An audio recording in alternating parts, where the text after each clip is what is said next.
Scientology. Its church has garnered worldwide fame and controversy thanks to the stars who glorify it in the media. I've had a great deal of help from Dianetics and Scientology to handle all my ups and downs. This glamorous image has built Scientology into a powerful, wealthy operation centered around its founder and quasi-messiah, L. Ron Hubbard. There's one person who's in charge. First, that person was L. Ron Hubbard, and all of Scientology exists to enrich that person. At the base of the pyramid stand ordinary Scientologists, drawn to the promise of this radical method of self-development. Auditing consists of finding where there's been a problem in one's life, whether in one's present life or previous ones. To gain spiritual enlightenment, some members are encouraged to spend ungodly amounts of money. So finally, by the end, if you achieve the highest levels of Scientology, you will have paid somewhere between $500,000 to $1 million. Though it's recognized as a religion in the United States, many countries consider Scientology a cult. Scientology is like the ne plus ultra of cult.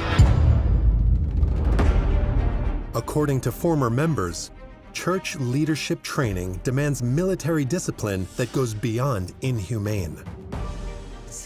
You're not allowed to talk, urinate, or sit, and you have 15 or 16 hours of work a day, interspersed with sessions of self-denunciation and denunciation of others.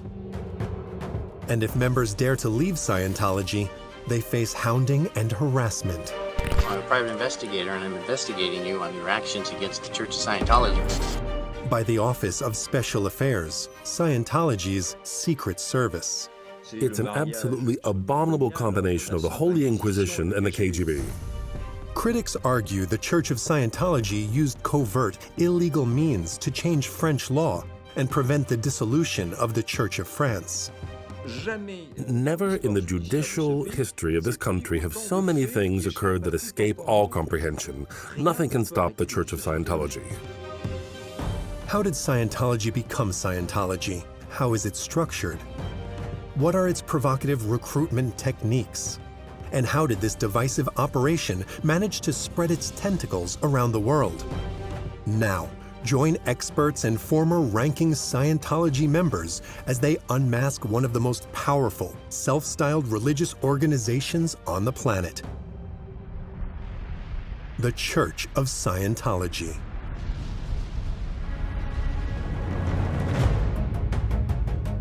February 10, 2008. From Los Angeles to Tokyo, a new kind of protester was marching in front of Scientology centers all around the world. A total of 50 cities were affected. The protesters wore Guy Fawkes masks, a symbol of Anonymous, a group of hackers that had just declared war on Scientology. Hello, leaders of Scientology. We are Anonymous. Over the years, we have been watching you. Anonymous has therefore decided that your organization should be destroyed. Their goal? To unveil the dark secrets of the church and denounce its excesses. They hid their faces because they feared retaliation from what they believed to be one of the most destructive cults on the planet. I was raised in Scientology by my parents, who got involved when I was about 4 years old. And when you start speaking out, like I did, the church will then target you. For the church, the consequences of the demonstrations were dramatic. Since the birth of the movement, the number of followers in the world has decreased by half. This exodus is affecting not only ordinary members, but also high-ranking Scientologists such as Mark Rinder, who left the cult in 2007. Please welcome Mr. Mike Rinder. I grew up a Scientologist. I knew very few people who were not Scientologists. That was the only world I ever knew. When I escaped, I walked into a world of nothing, nobody. Faced with this threat weighing on their shoulders, some former followers prefer to remain anonymous, like this Frenchman who came out after discovering the hidden side of the cult. I was pushed to join the Scientology Secret Service.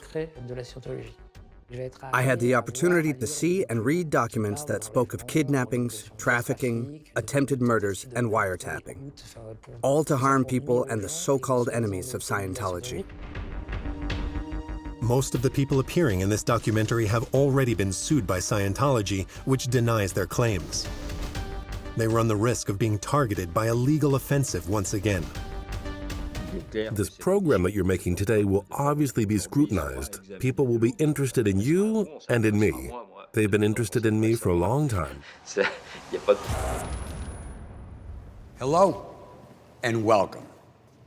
You've probably heard of Scientology. In fact, every 6 seconds, someone searches the question, what is Scientology? There's a lot of talk about us, and we get it. People are curious.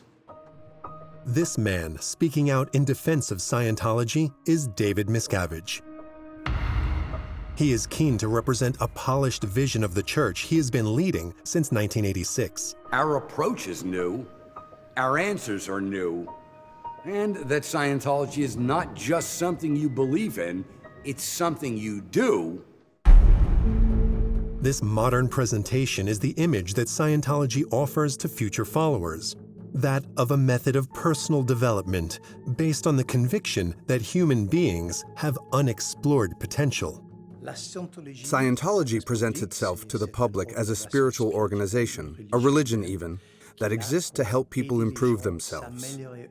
There's no God in Scientology. Instead, Scientology asserts that you're a god and that you have simply forgotten who you really are and what you're really all about. The whole goal of Scientology is to help the Thetans that we are to recover these forgotten powers. Powers buried deep in the human mind.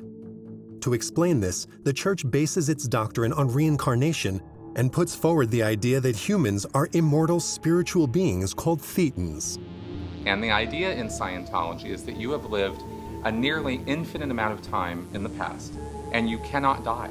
However, the quality of your life will suffer because of all of the accumulated stress and trauma that you've experienced every time you've lived, every time you've died. To regain these hidden powers, followers must engage in auditing sessions, a practice that involves recounting one's past traumas to a member of the Scientology clergy. The therapy is validated by a tool called an e-meter. Auditing consists of figuring out where there's been a problem in one's life, whether in one's present life, intrauterine life, or previous lives that can go back as far as 70 million years. You can do the same kind of thing at any psychoanalyst's office. The difference is that Scientology presents it as an extremely scientific process. The needle on the e-meter measure what is going on with you, your worries, your thoughts, more accurately than you can understand them, because it is slightly below your awareness level. An e-meter or an electropsychometer, which is really just a lie detector. But Scientology asserts that it is actually registering your mental or psychological state.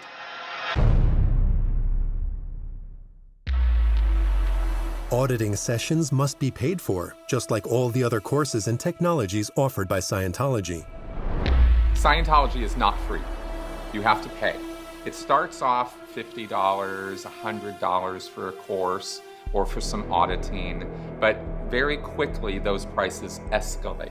So finally, by the end, if you achieve the highest levels of Scientology, you will have paid somewhere between $500,000 to $1 million. Behind this money is the promise of extraordinary capabilities like those of L. Ron Hubbard, the founder of Scientology and a true messiah. Hubbard pretended basically that he was not from this planet, that he had been sent here to save mankind. L. Ron Hubbard claimed in various lectures and in his writings that he had attained the ability to move objects, to read thoughts, to control people. Considered the spiritual guide of the religion, his history is shrouded in a mysterious aura. He's spoken of as an intrepid adventurer, a daring aviator, and a researcher constantly seeking new discoveries. Hubbard was a kind of 20th century genius, a great man who was an expert in a lot of different disciplines, a Renaissance man from another time. There is no question that L. Ron Hubbard was a larger-than-life personality. He was big, he was loud, he walked into a room and you knew he was there. His life was like a movie. That's who L. Ron Hubbard was, a movie character. Born in 1908, L. Ron Hubbard was first and foremost a science fiction writer who published his stories in popular pulp magazines sold in the 1930s. Today, he remains the most prolific and translated author in the world, with more than 1,000 works published to date. Everything about L. Ron Hubbard could really be summed up in one word: storytelling. So he wrote hundreds and hundreds of stories and got paid for them through the times of the Depression and through the 1930s. And then the World War II came along, and he very, very much wanted to be an intelligence officer. Hubbard enlisted in the Navy in 1941. A year later, he was wounded in a naval battle of which he was said to be the only survivor. He was transferred to the hospital where doctors were unable to heal his injuries. He told himself that he was stronger than everyone else, that he would invent a technique that would allow him to heal himself and others. He presented it as a system that helped him heal himself from his war wounds through the power of thought. That's when he wrote Dianetics. With its cover depicting an erupting volcano, Dianetics was published in 1950. It was one of the world's first methods for personal development, and the book became a bestseller in the United States. At the time, the mix of psychotherapy and the power of positive thinking was very popular. And for a while in the United States, there were quite a few people having Dianetics parties. It was the Cold War. People were in fear about all sorts of things, and Dianetics basically told them, you can cure whatever is wrong with you. You don't need to do anything. You just need to buy this book and do what I tell you to do in the book. But Hubbard soon ran into trouble because what he claimed about his past wasn't entirely accurate. Even worse, he was said to have taken great liberties with his personal history and that of Dianetics.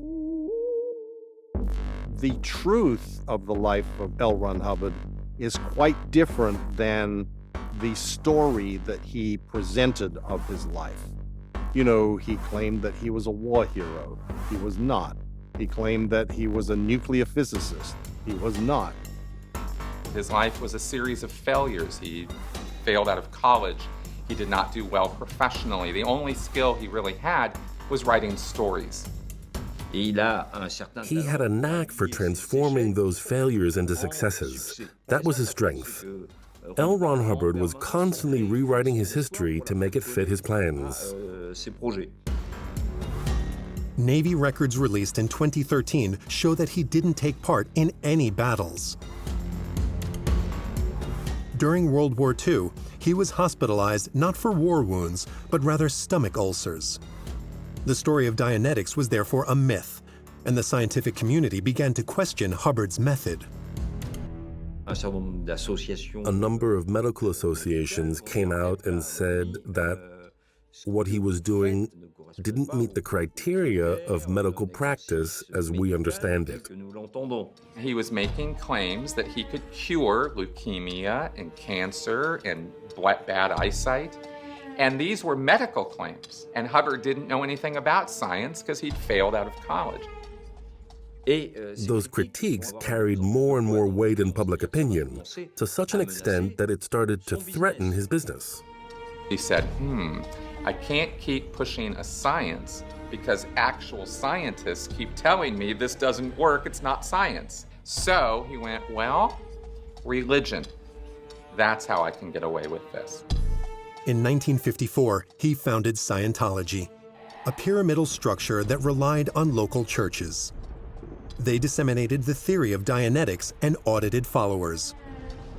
These were paid services, of which Hubbard took a cut. There's one person who's in charge. First, that person was L. Ron Hubbard, and all of Scientology exists to enrich that person. L. Ron Hubbard once said that if you want to make millions, the best thing to do is found a religion. Religion has one primary purpose, which is to allow me to make more money. You're not supposed to say it, but in the US, it's obvious that it's true. The creation of Scientology allowed L. Ron Hubbard to avoid bankruptcy. But in order to attract new followers, he still had to improve the image of the church.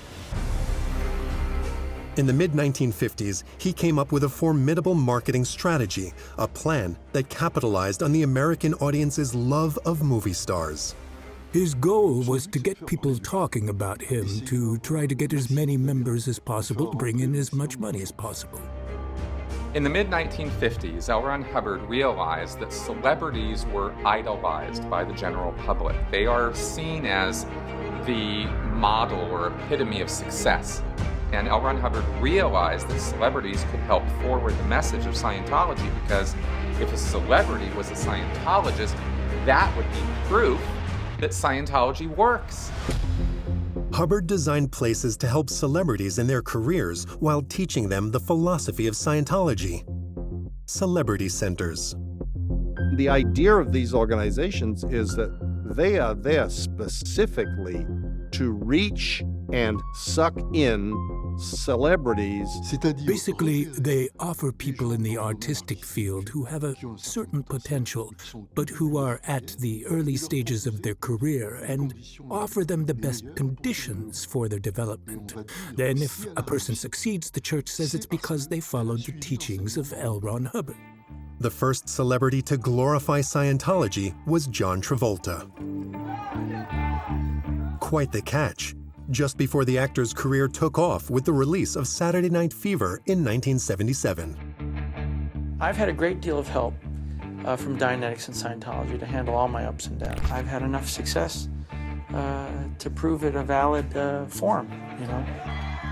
A few years later, the man who would become one of the most famous actors on the planet converted to Scientology, Tom Cruise. When John Travolta signed up for Scientology in the 1970s and Tom Cruise signed up with Scientology in the 1980s, these were mega stars. These were people who had large followings with thousands of people who almost worshiped them. It was the golden age of Scientology. With support from stars, the church managed to make people forget the critics, in particular those who questioned the techniques used to recruit new followers, which some considered to be immoral. Hello? Hello? Can I ask you a question? Are you familiar with the Dianetics personality test? L. Ron Hubbard's goal was to get people talking about him, to try to get as many members as possible to bring in as much money as possible. Hubbard was always looking for ways to get what he called raw meat, new people into Scientology. All fundamentally rely on a principle saying the way to get people into Scientology is to find their ruin. Finding a person's ruin is the core recruitment technique for Scientology. What they want to do is find that weakness, that one thing that you want to deal with, that you cannot seem to solve yourself. It's been ruining your life. That's why it's called a ruin. Scientologists look for ruin in the street with the help of a personality test, the Oxford Capacity Analysis Test, a questionnaire described by Hubbard as one of the most effective sources of recruitment.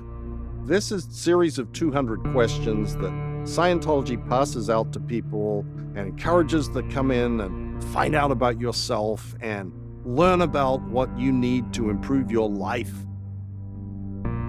It's a totally bogus test.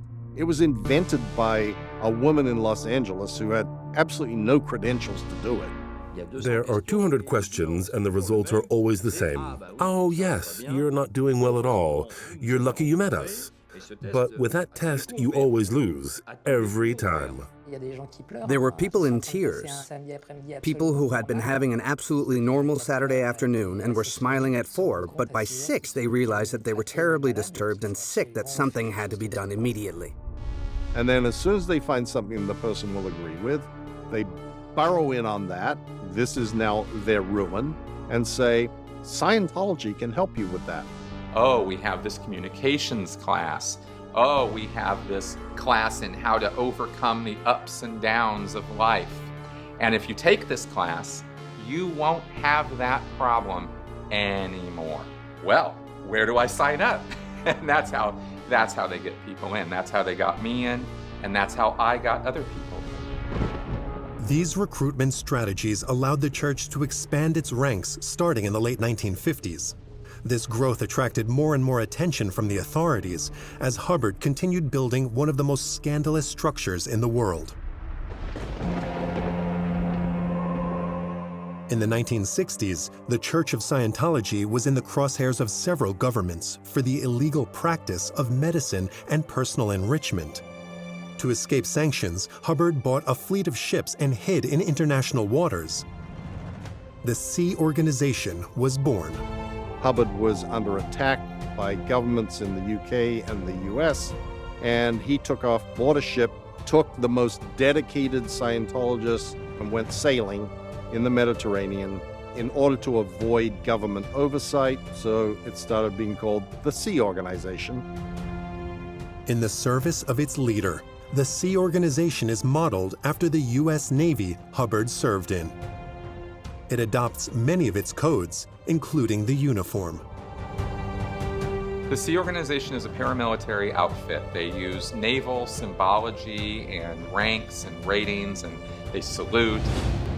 They are very structured, very disciplined. L. Ron Hubbard insisted on the rigorous discipline of the Navy aboard the ship, which was a closed environment, of course. So discipline was very important. If you ever go on a submarine, you'll see that obedience is paramount because the fate of the ship is at stake. Repatriated to the United States in 1975, the Sea Organization remains the elite of Scientology. It continues to recruit young Scientologists from all over the world and demands their full commitment. The Sea Organization consists of the inner core group of the most fanatical believers. I was part of the Sea Organization for 17 years, and in order to become a Sea Org member, you have to sign a commitment of 1 billion years of your existence. That's how committed they are. Why 1 billion years? Because we're going to be reincarnated and we're going to live several lives. We've lived many lives before and will live many lives after. It reinforces the group mentality. Like an elite group of soldier monks, the members of the Sea Organization dedicate themselves body and soul to Scientology. Family doesn't have the same importance there. I have 2 children who were born into the Sea Org. We basically turned them over to other Sea Org members to raise them from 3 days old until today. Then as soon as they were old enough to read and write, they started being indoctrinated into Scientology courses. As Sea Org members, you give everything to Scientology. Your family, your spouse, your children don't mean as much as Scientology does. In fact, they don't mean much of anything compared to Scientology. Members of the Sea Organization dedicate their entire existence to Scientology. Their daily lives are dictated by work and the orders of the hierarchy, and failure is not an option. Anything that L. Ron Hubbard wanted, that's what Scientology does. This is called command intention in Scientology, and everybody knows that term. There is no questioning command intention. If you get in the way of command intention, you are gotten out of the way. With its rigid discipline at the service of a pyramidal organization, the Sea Organization is an opaque institution that holds many secrets even for ordinary Scientologists. One of them has been the subject of much discussion, as it's said to be one of the worst abuses of the Church of Scientology. the Rehabilitation Project Force, or RPF. The Rehabilitation Project Force is a Sea Org prison camp, and it's a re-education program that's meant to change your thinking about the Sea Organization and about Scientology. It's, Korean POW camp style of thought reform. Established by L. Ron Hubbard in 1974, the RPF re-educates members of the Sea Organization who have failed in their missions. In 2005, while he was a spokesman for Scientology, Mark Rinder was sent there for 2 years. You are not allowed to talk to anybody outside of the RPF. You have to wear a black boiler suit to do dirty, menial labor for all day. At different points in time, Lucas Legall and Chris Shelton also went through the Rehabilitation Project Force program. They described the same rules, daily work, and humiliation. There are no holidays, there are no time off. There is no seeing your spouse. You don't go home at night. You don't have a holiday. You don't have an anniversary. You have 30 seconds to use the toilet in the morning. You're not allowed to talk, urinate, or sit. And you have 15 or 16 hours of work a day. And this went on day after day, week after week, month after month. And I was on the program for 3 years and 3 months. I knew people who were on the program for 10 years. Unbearable hours of physical labor imposed on people of all ages, with no regard for injury.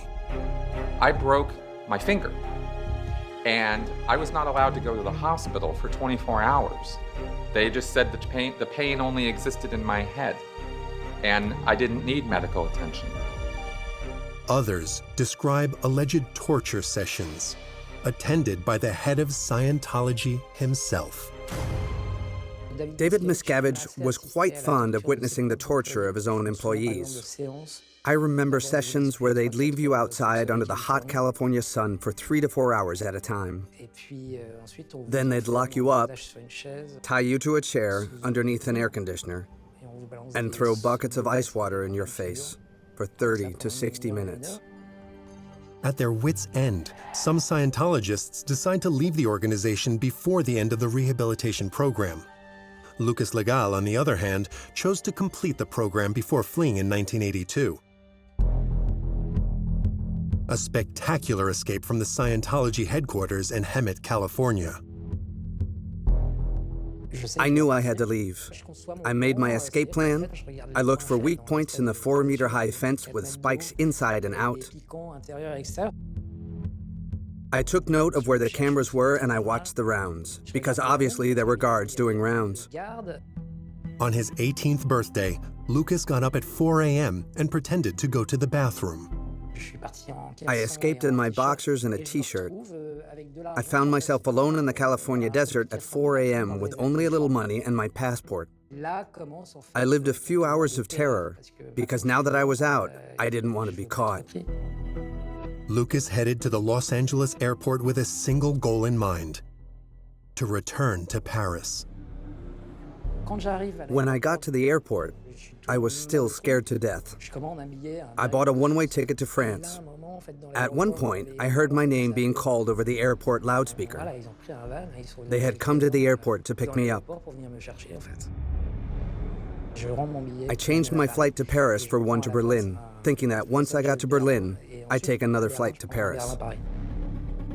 The next day, when his plane took off, Lucas took off for a new life far away from Scientology. But according to him and other followers, leaving the Sea Organization wasn't quite the end of the ordeal. The first level of what occurs to a person after they leave the Sea Organization is they tend to be ostracized. They're sort of relegated to becoming a second-class citizen. When I escaped, I walked into a world of nothing. Nobody. I didn't have any real connections, and that is what Scientology uses to control people and prevent them from stepping off the reservation. For former members of the Sea Organization, the worst was yet to come. For after ostracization comes disconnection, a rule that aims to brand any former follower who publicly criticizes the organization with a seal of infamy. Now you are not only an ostracized bad person, now you're evil. No Scientologist in good standing is allowed to talk to you, communicate with you, or have any relationship with you. After you leave Scientology, if your own children have stayed inside the church, they'll consider you as a renegade, an apostate. You literally can lose every member of your family. That happened to me. My parents, my siblings, my children, all disconnected from me.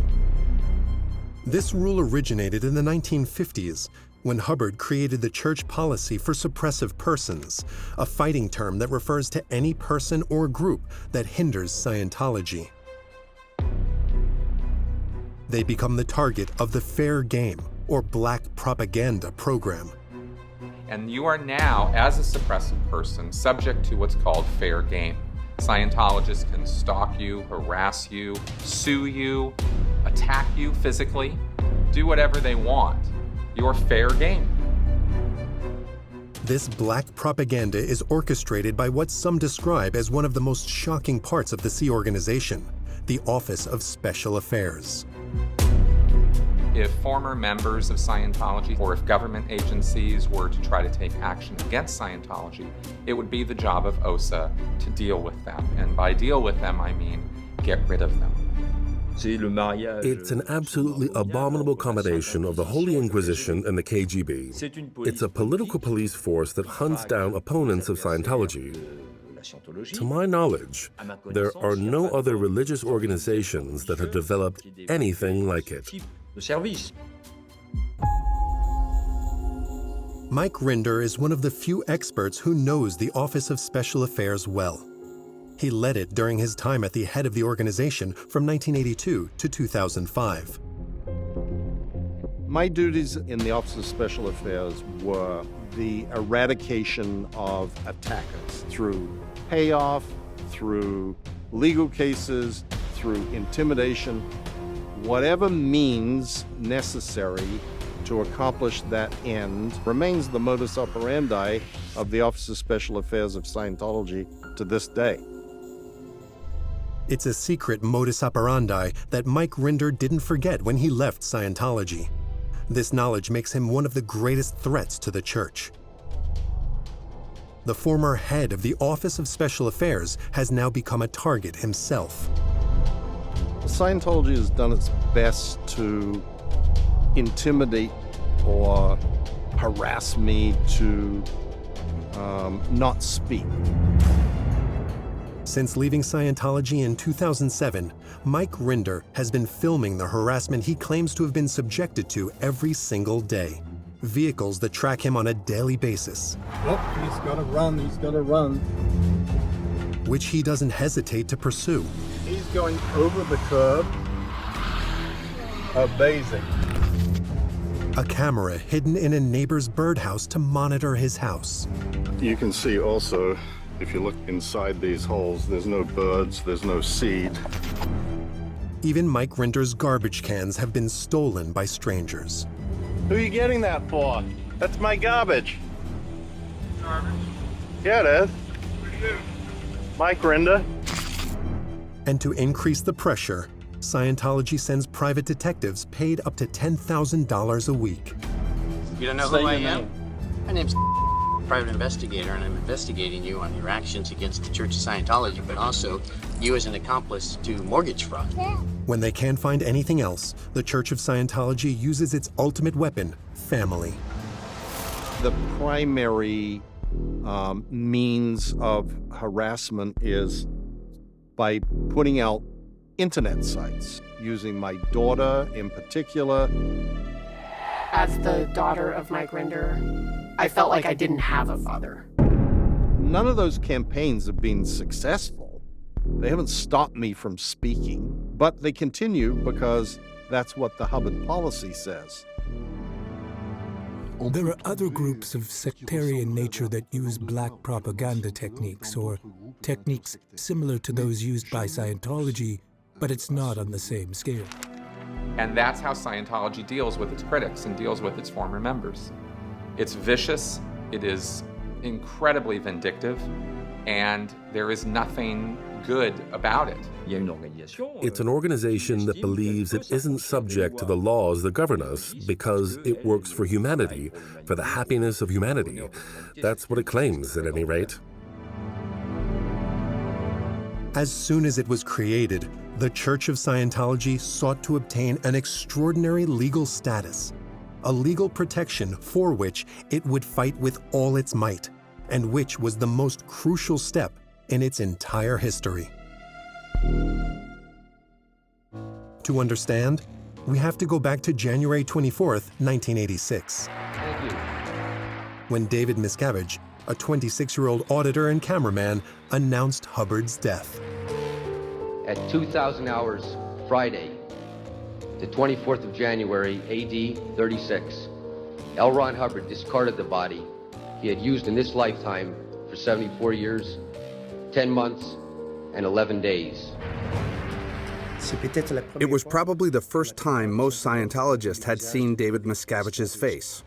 No one saw it coming, but he took over the organization. David Miscavige took over Scientology ultimately as its dictator and head. Still, little is known to the general public when he took the reins of Scientology in 1984 behind the scenes. David Miscavige had managed to remove all his opponents within the organization. There's no doubt that Miscavige, who is now the head of Scientology, used verbal and physical violence against his colleagues to impose his will. But the victory was short-lived for the new head of the church, as Scientology was riddled with debt. It owed $1 billion in taxes to the United States. His biggest problem was the IRS and this tax bill. It was huge. And Scientology was actually at a brink where it was not going to be able to continue to exist. So Miscavige basically decided, I'm declaring war on the IRS. And we in OSA started campaigns to find every disgruntled IRS employee and put them in magazines to get, like, it was a massive campaign. Members of the IRS were subjected to intense harassment. But that's not all. The church also launched the biggest legal attack in the history of the American Internal Revenue Service. 2,500 lawsuits were filed against the administration. It was a strategy that paid off and one that would change the course of Scientology's history forever. For each case, they needed a lawyer. All the legal proceedings were subject to appeal. It dragged on for years. And after a while, the IRS threw in the towel and conceded that Scientology was indeed a religion. They gave in. They couldn't fight it anymore. They didn't want to fight it anymore. And Miscavige emerged unassailable from that point on. L. Ron Hubbard said to get rich, you have to become a religion. Miscavige succeeded. The IRS issued letters recognizing Scientology and every one of its organizations as fully tax exempt. Exempt from taxes, and most importantly, recognized as a religion in 1993, Scientology now enjoyed the protection of the U.S. Constitution, a status with far-reaching consequences. If the IRS has granted you tax-exempt status as a religious organization, you basically are afforded all the rights of religions in the courts. You basically can do what you want.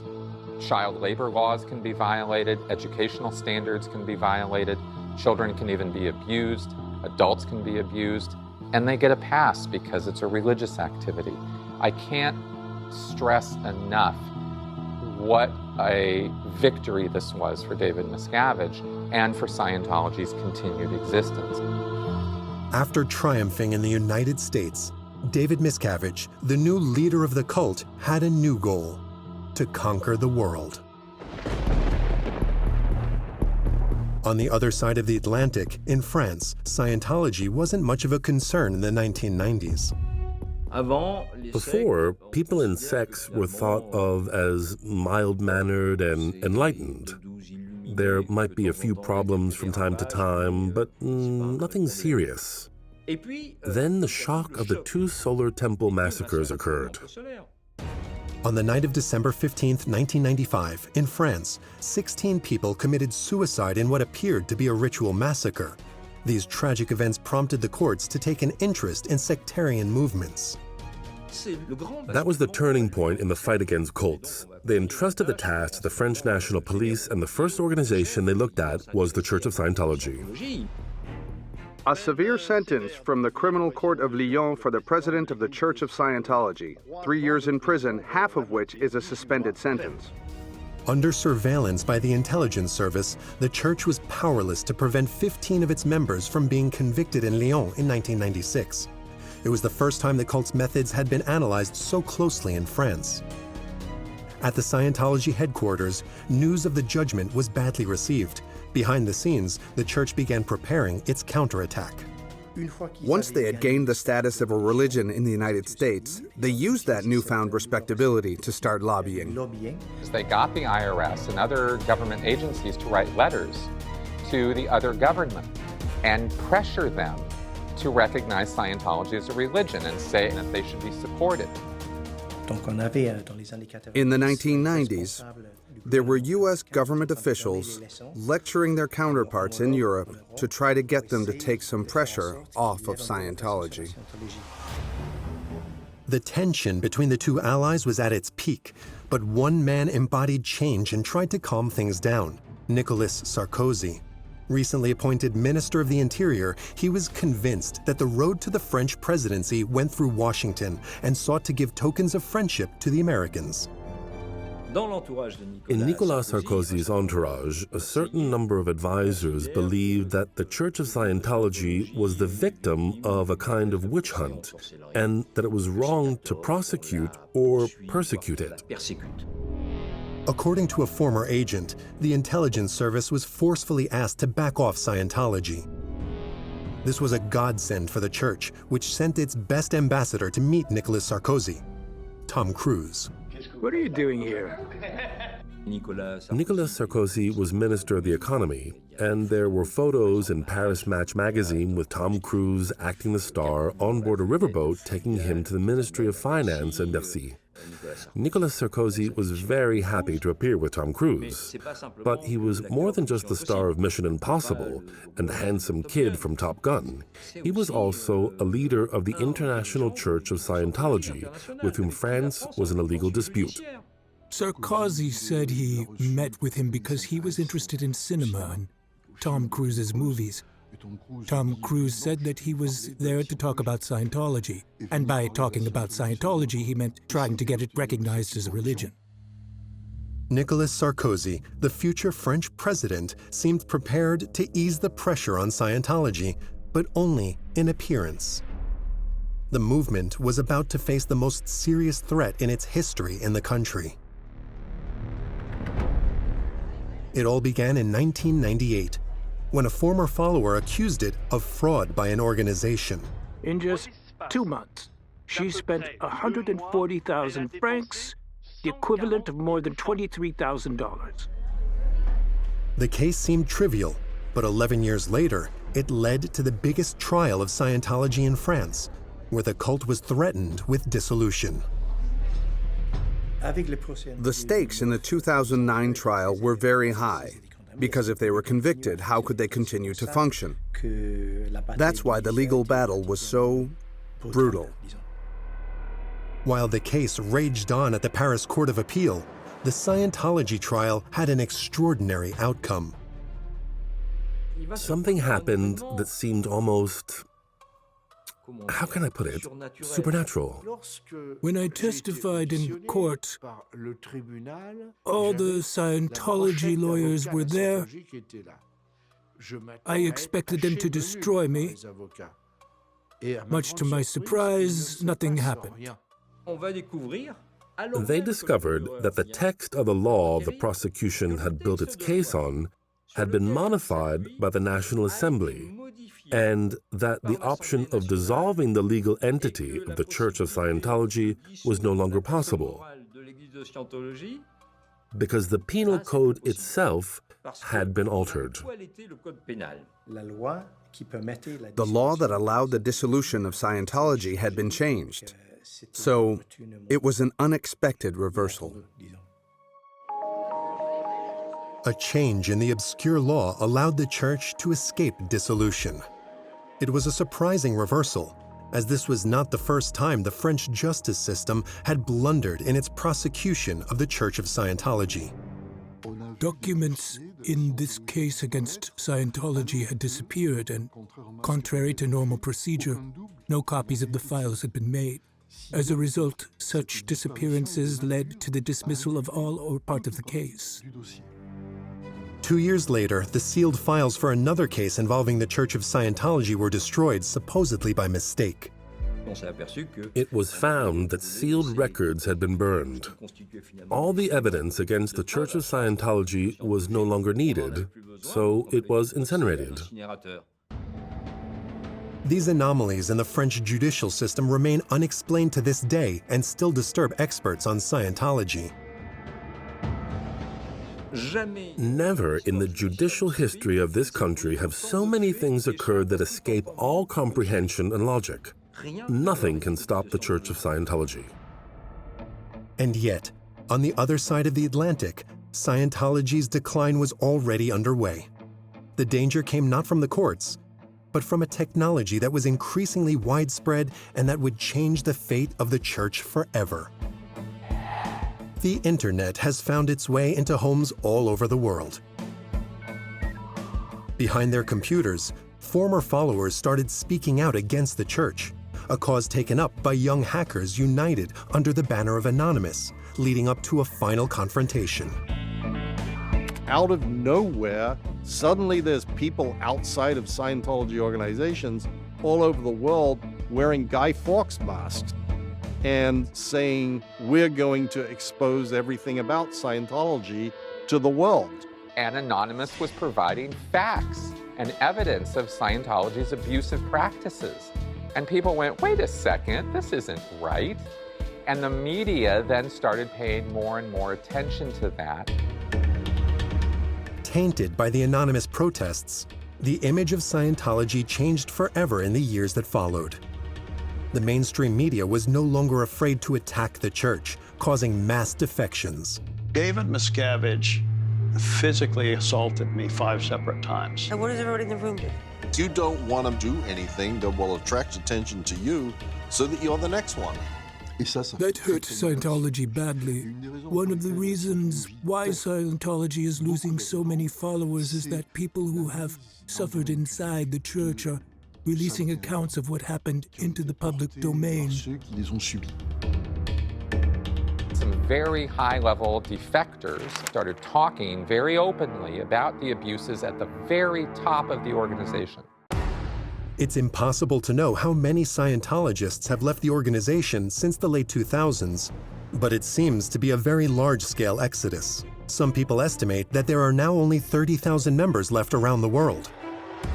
If we look at the official figures kept by the representative of Scientology in France, there are 5,000 members. In reality, that number should be divided by 10.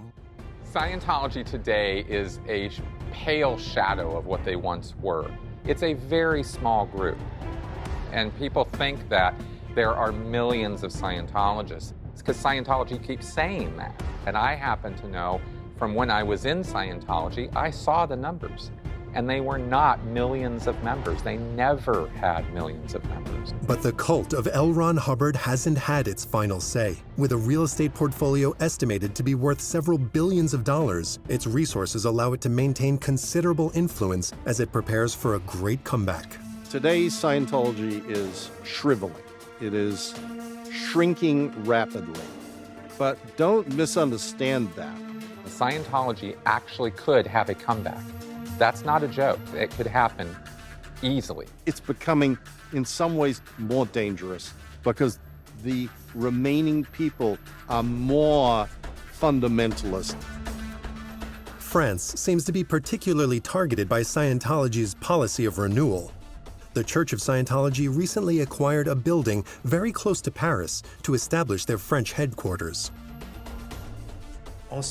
We know they bought a huge building. We can expect to see them distributing flyers and offering personality tests. It has invested colossal sums to establish itself in a strategic area across the state of France, a major sporting venue. The building will be seen by everyone who comes to the matches. The idea is that everyone who sees the building will be impressed by its grandiose appearance and want to join the church. While Scientology is working to increase its presence in France, some observers are especially worried about the legacy it leaves behind. At the same time, the country has seen an explosion in the number of cult-related issues. Today, despite an extremely strong resurgence of sectarian movements in 2020, the state has gradually abandoned its role in shutting them down. In France today, there are 70,000 to 80,000 children in sectarian movements. After 70 years of existence, L. Ron Hubbard's church has escaped extinction many times. Between exile, black propaganda, and incredible judicial twists and turns, in the age of social media, will it succeed in erasing the suspicions of sectarian influence and violence that it leaves behind? So take a look, and then decide for yourself.